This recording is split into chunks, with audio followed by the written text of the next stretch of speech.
belajar, keberpihakan pada murid lebih mendominasi. Dan tentunya tergerak, bergerak, dan terus menggerakkan. Begitu ya Bu Dewi. Sekali lagi aplaus Bapak Ibu. Bagi Bapak Ibu yang akan bertanya ke Bu Dewi, mohon sabar terlebih dahulu. Kita akan lanjut ke pemateri yang kedua. Namun sebelum itu kami mengucapkan selamat datang kepada Bapak Nurholis Ainun Najib selaku tim teknis konsultan lokakarya BPGP. Selamat datang Pak. Kemudian yang kami tunggu-tunggu, selamat datang juga Bapak Simon Rafael. Mana tepuk tangannya ini idola anak CDT. Sebagai tim pengemban BPGP, selamat datang Pak di Jakarta. Baik Bapak Ibu, kita lanjutkan paparan yang kedua yang akan disampaikan oleh Ibu Mimi Kurniati dari SMP Muhammadiyah 31. Saya akan bacakan sedikit profil Ibu Mimi. Nama lengkap Mimi Kurniati, tempat tanggal lahir Lubuk Basung 25 Desember 1980, tempat tugas SMP Muhammadiyah 31 Jakarta, riwayat pendidikan terakhir S2 UHAMKA, pengalaman kerja dosen biologi di UHAMKA, dosen mikrobiologi Akper Manggala Wanabakti, guru IPA SMP Muhammadiyah 31, instruktur di berbagai BIMTEK IPA, dan lain masih banyak lagi Bapak Ibu. Ibu Mimi itu difasilitasi dalam PGP ini dengan fasilitator Bapak Sri Wasono Widodo, semoga beliau sudah hadir. Kemudian pengajar praktik Ibu Sumini. Judul program yang akan dipaparkan oleh Ibu Mimi pada siang hari ini yaitu pembelajaran berdiferensiasi berbasis digital. Mari sama-sama kita simak dengan seksama apa yang akan dipaparkan oleh Ibu Mimi. Silakan. Baik, bismillahirrahmanirrahim. Assalamualaikum warahmatullahi wabarakatuh. Selamat pagi semuanya, salam sejahtera untuk kita semua. Alhamdulillahirabbil alamin, wassalatu wassalamu ala asrafil anbiya'i wal mursalin wa ala alihi wa ashabihi rasulillahi ajmain. Pertama dan utama sekali, marilah sama-sama kita memanjatkan puji beserta syukur kehadirat Tuhan Yang Maha Esa. Dengan rahmat dan karunia-Nya, kita bisa berkumpul di Aula Ki Hajar Dewan Barak dalam kegiatan panen hasil belajar pendidikan guru penggerak angkatan 5 Provinsi DKI Jakarta. Selawat beserta salam semoga selalu tercurahkan kepada junjungan kita Nabi besar Muhammad Sallallahu Alaihi Wasallam yang telah membawa umat manusia dari zaman kebodohan hingga berilmu pengetahuan. Pada kesempatan kali ini, saya akan mencoba bercerita pengalaman saya sebelum dan sesudah mengikuti pendidikan guru penggerak.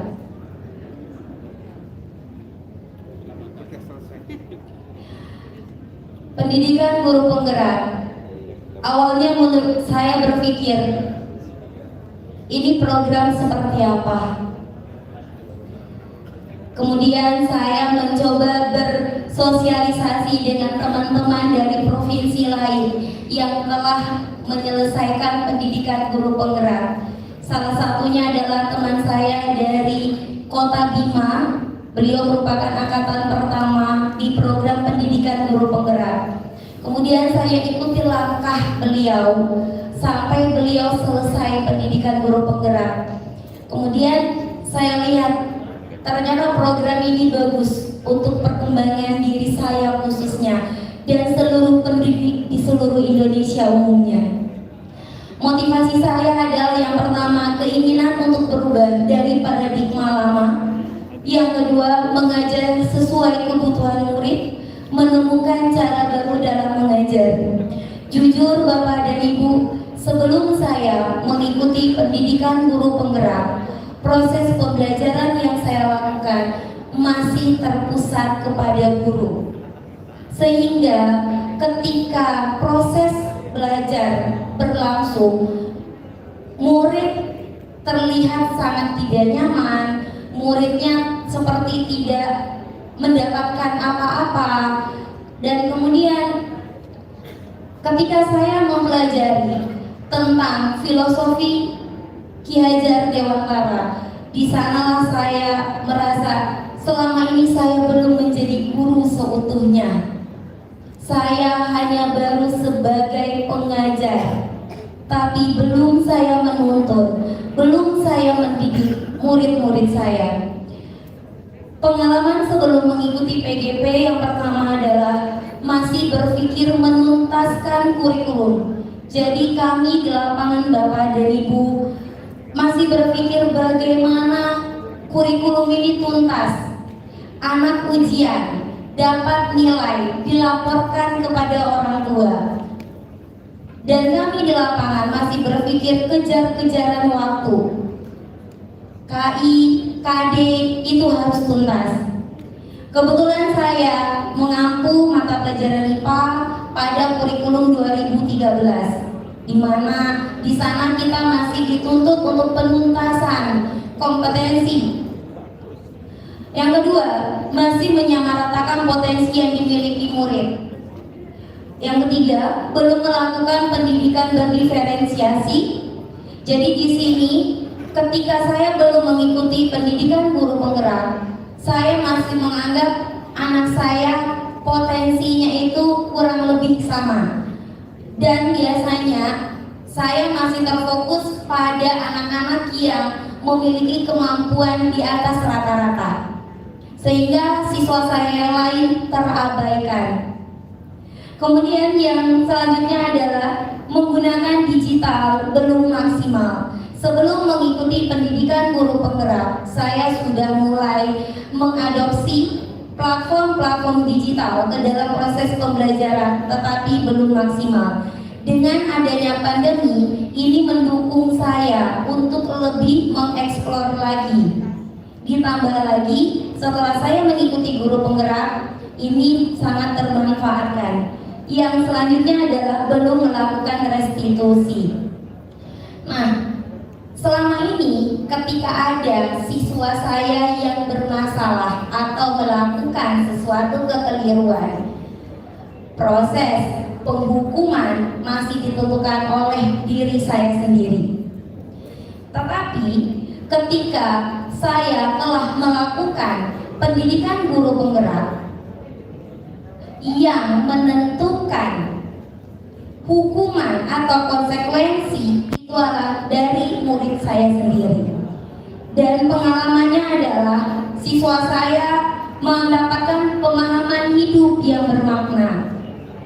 Kemudian pengalaman setelah mengikuti program guru penggerak, terjadi perubahan paradigma berpikir. Ini sangat jelas saya lakukan, saya dapatkan Bapak dan Ibu, di mana Bapak Ki Hajar Dewantara, beliau dengan tripatra pendidikannya, dengan dua slogan beliau mengatakan, tuntunlah anakmu sesuai dengan kodrat alam dan kodrat zamannya. Nah, sebelum pendidikan guru penggerak, saya belum melakukan ini Bapak dan Ibu. Tetapi setelah melakukan pendidikan guru penggerak, saya mulai mengimplementasikan ini. Saya mulai menggali potensi-potensi yang dimiliki oleh murid saya.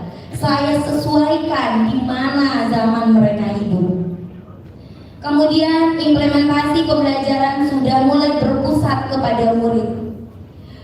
Selanjutnya, implementasi budaya positif dalam pembelajaran, melaksanakan pembelajaran berdiferensiasi, dan melaksanakan teknik coaching. Selama ini Bapak dan Ibu, yang saya pahami, coaching itu adalah dunianya olahraga. Dan ternyata setelah saya mengikuti pendidikan guru penggerak, seorang guru ternyata harus melakukan coaching kepada murid-muridnya. Dan ternyata yang saya rasakan adalah saya lebih senang, saya bahagia ketika saya bisa melakukan proses coaching hanya sebagai fasilitator, tapi bukan menggunakan teknik coaching. Kemudian melakukan restitusi ketika murid bermasalah. Aksi nyata yang saya angkat selain aksi nyata lainnya adalah pembelajaran berdiferensiasi berbasis digital. Kenapa ini yang saya angkat Bapak dan Ibu? Karena inilah salah satu aksi nyata yang membawa perubahan cukup signifikan buat saya pribadi dan juga buat murid-murid saya. Dan juga pembelajaran berdiferensiasi saya aplikasikan ketika saya berinteraksi dengan teman-teman rekan sejawat saya. Uniknya, kelompok saya yang dipelopori oleh Ibu Sumini, kami itu dikelompokkan dalam jenjang yang bervariasi. Di dalam kelompok kami itu terdiri dari guru SD, guru SMP, guru SMA. Itu tidak gampang bagi kami untuk menyatukan karakter dalam berdiskusi, dalam berbagi info, itu tidak gampang. Tetapi dengan adanya pembelajaran berdiferensiasi, itu membuat kami sudah mempunyai bekal bahwa setiap manusia itu memiliki potensi dan karakter yang berbeda-beda. Saya akan mencoba berbagi pembelajaran berdiferensiasi terhadap murid yang sudah saya lakukan. Yang pertama, saya membagi murid berdasarkan gaya belajar visual, auditory, kinestetik. Sebelum PGP ini tidak pernah saya lakukan Bapak dan Ibu. Saya tidak pernah melakukan tes diagnostik non-kognitif. Yang saya lakukan hanyalah tes diagnostik kognitif. Tetapi di dalam pembelajaran berdiferensiasi, kita harus membagi mereka berdasarkan profil mereka, gaya belajar mereka, kesiapan belajar, minat dan bakat mereka. Kemudian yang kedua, saya menggunakan barcode untuk anak kinestetik. Kita tahu Bapak dan Ibu, anak kinestetik, terutama murid saya di SMP Muhammadiyah 31 Jakarta, banyaknya adalah anak kinestetik. Ketika saya lakukan proses pembelajaran ini dengan menggunakan barcode, mereka itu lebih nyaman, lebih enjoy, dan mereka berkata, "Bu, besok kita belajarnya kayak gini aja." Gitu. Kemudian yang kedua, anak auditori mendengarkan melalui aplikasi Padlet. Jadi anak kinestetik itu dia scan barcode, kemudian hasil dari scan di dalam barcode itu ada permasalahan yang saya kasih, kemudian mereka masukkan ke dalam aplikasi Padlet dalam bentuk voice note. Kemudian anak auditori itu mendengarkan apa sih yang disampaikan oleh anak kinestetik. Kemudian anak visual melihat melalui laboratorium maya dan video. Nah, penggunaan laboratorium maya ini sudah saya mulai semenjak pandemi Bapak dan Ibu. Jadi ada salah satu aplikasi laboratorium maya, saya menggunakan aplikasi tersebut untuk memenuhi kebutuhan mereka secara praktikumnya.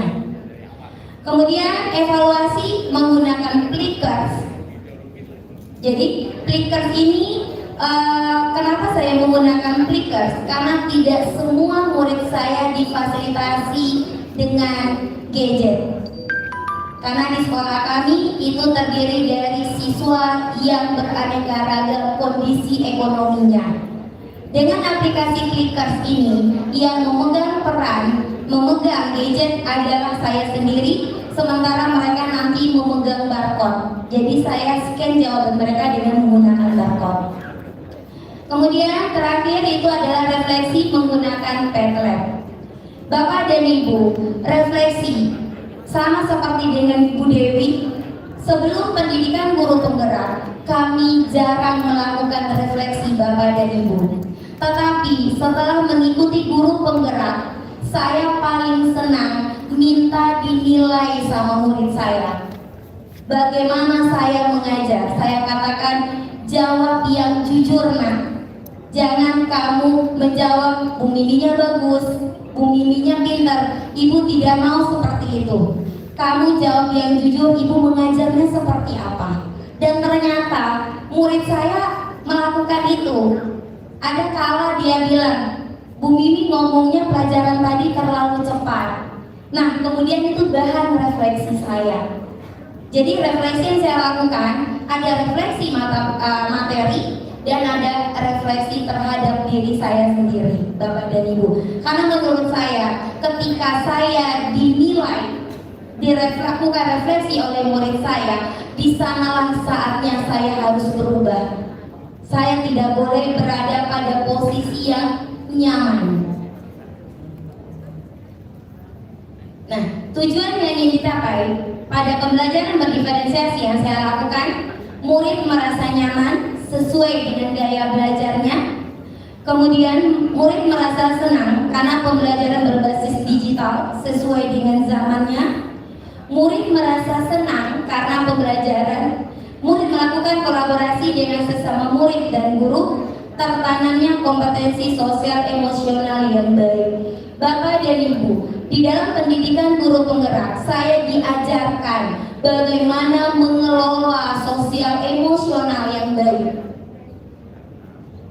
Ketika saya sudah mendapatkan ilmu dari pendidikan guru penggerak, jujur Bapak dan Ibu, teman-teman rekan sejawat saya berbicara kepada saya, Bu Mimi sekarang jauh berbeda secara sosial emosionalnya. Murid-murid saya pun juga berkata, Bu Mimi tidak seperti Bu Mimi yang dulu. Jadi Bapak dan Ibu, sebelum pendidikan guru penggerak, saya orang eksak. Orang eksak kita tahu putih-putih, hitam-hitam. Tetapi ketika saya mengikuti pendidikan guru penggerak, moto itu hilang dengan sendirinya. Oke. Kemudian ini Bapak dan Ibu, beberapa yang sudah saya lakukan. Yang pertama tentunya adalah membuat sebuah perencanaan Bapak dan Ibu. Di dalam pendidikan guru penggerak, kami diajarkan bagaimana membuat sebuah RPP yang menggabungkan pembelajaran berdiferensiasi, restitusi, kemudian bagaimana mengajarkan sosial emosional kepada murid. Yang selama ini saya membuat RPP seperti biasa Bapak dan Ibu. Jadi ada tahap inti, proses dan sebagainya. Tetapi di pendidikan guru penggerak, di sini saya cantumkan Bapak dan Ibu. Jadi yang merah-merah itu adalah yang merupakan proses berdiferensiasi yang saya lakukan di kelas. Kemudian ini contohnya adalah Bapak dan Ibu. Ini adalah pemetaan sesuai gaya belajar. Di sini saya melakukan kolaborasi dengan guru BK. Karena guru BK harus mempunyai data, sehingga saya melakukan kolaborasi dengan guru BK saya. Kita di awal tahun pelajaran melakukan tes diagnostik non-kognitif. Bapak dan Ibu, selama ini yang kita tahu, tes diagnostik non-kognitif itu dipopulerkan di kurikulum Merdeka. Saya mengajar di kurikulum 2013 karena saya seorang pemimpin pembelajaran yang bergerak, serentak bergerak dan menggerakkan komunitas praktisi pendidikan. Saya implementasikan program ini di kurikulum 2013. Oke, kemudian ini contohnya Bapak dan Ibu adalah ketika saya mencoba memetakan kesiapan belajar dari siswa saya. Nah, di sini salah satu materi yang saya angkat adalah jenis-jenis pesawat sederhana. Ternyata Bapak dan Ibu, di DKI Jakarta pun anak kita tuh banyak yang belum tahu jungkat-jungkit itu pesawat sederhana. Padahal mereka di SD itu udah tahu kalau itu pesawat sederhana. Akhirnya saya mencoba membawa murid saya suruh menuliskan mana menurut mereka yang termasuk pesawat sederhana di lingkungan rumahnya. Nah, dari sini saya mulai tahu, oh ternyata nih ada nih anak saya yang belum siap nih untuk materi ini. Karena ini merupakan salah satu tahapan dari pembelajaran berdiferensiasi. Nah, ini proses pembelajaran Bapak dan Ibu. Di gambar ini adalah salah satu murid saya. Dia adalah mempunyai gaya belajarnya kinestetik. Jadi saya taruh barcode, kemudian mereka scan, dimasukkan ke dalam salah satu aplikasi. Kemudian ini anak auditori mendengarkan apa yang diucapkan oleh temannya. Kemudian ini adalah anak visual. Mereka melakukan proses menggunakan laboratorium maya, dan ini mereka juga anak visual dengan membaca buku. Nah, ini proses belajar yang ada di sekolah kami, Bapak dan Ibu. Oke.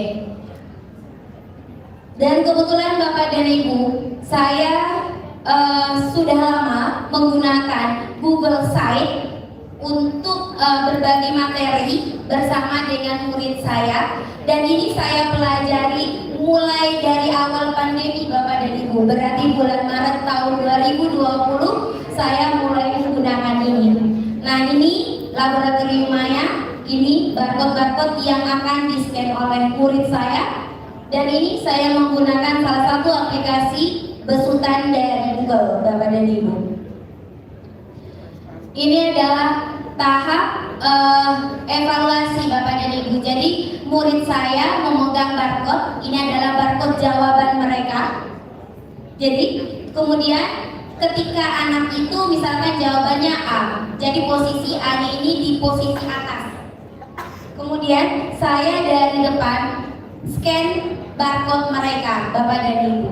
Seperti ini aja mereka sudah enjoy dan senang sekali. Sehingga mereka itu selalu berbicara kepada saya, Bu, kita belajarnya seperti ini aja.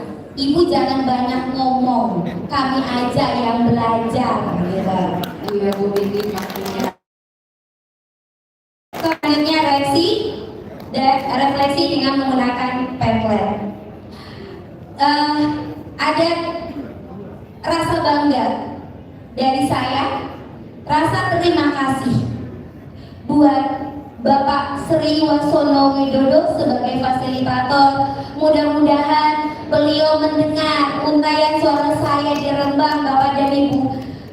Karena beliau tidak bisa datang ke Jakarta. Kemudian Ibu Sumini yang selalu setia mendampingi saya. Kemudian dan teristimewa Bapak Rudin MPD sebagai kepala sekolah saya yang selalu memfasilitasi dan mendukung setiap perkembangan diri saya.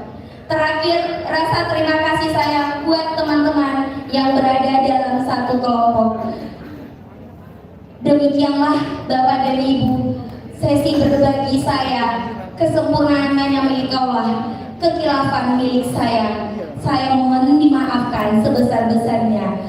Assalamualaikum warahmatullahi wabarakatuh. Waalaikumsalam warahmatullahi wabarakatuh. Luar biasa ini dengan pembelajaran berdiferensiasinya, Bapak Ibu. Sebagaimana kita ketahui bahwa manusia memang memiliki potensi dan keunikan yang beragam. Melalui pembelajaran berdiferensiasi, semoga keragaman itu dapat terakomodir dalam dunia pendidikan. Sekali lagi kita beri aplaus untuk Ibu ini. Baik, Bapak Ibu, kita menginjak kepada